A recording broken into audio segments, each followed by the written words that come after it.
Hello everyone, so previous class আমরা শিখেছিলাম এক বিন্দুগামী, দুই বিন্দুগামী, মূল বিন্দুগামী, মূল বিন্দু তোমার হচ্ছে যে মূল বিন্দু থেকে সি অংশ কর্তনকারী সরলরেখার সমীকরণ নির্ণয়ের সূত্রসমূহ।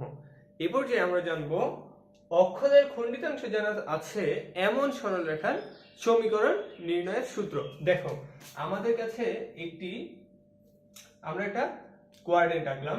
এবার ধরো এখানে এ বি একটি সরলরেখা, এ বি একটি সরলরেখা। ওকে, সো এখন দেখো এটা হচ্ছে জিরো মূল বিন্দু।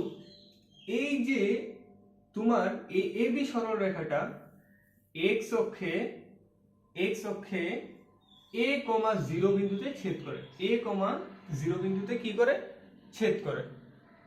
আর তোমার এখানে বি বিন্দুতে কি করে, তোমার ওয়াই অক্ষে কি করে জিরো কমা বি বিন্দুতে ছেদ করে। অর্থাৎ এটার দৈর্ঘ্য হচ্ছে কি এ আর এটার দৈর্ঘ্য হচ্ছে বি। এই সকল ক্ষেত্রে তুমি কিভাবে সমীকরণটা নির্ণয় করবে দেখো খুবই ইজি। সমীকরণ নির্ণয়ের সূত্রটা হচ্ছে যে x by a plus y by b equals to 1। তুমি জাস্ট এখানে a এর মান বসা দিবা, এখানে b এর মান বসা দিবা, তাহলে তোমার সমীকরণ গঠন করা হয়ে যাবে। তারপর তুমি সাধারণ রূপে প্রকাশ করবে।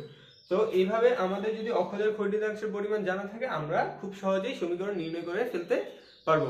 আশা করি তোমরা সকলেই পারবা। সো ভিডিওটা আশা করি ভালো লাগছে, আর যদি ভালো লেগে থাকে তাহলে তোমরা অবশ্যই লাইক, কমেন্ট এবং শেয়ার করে থাকবে। ধন্যবাদ।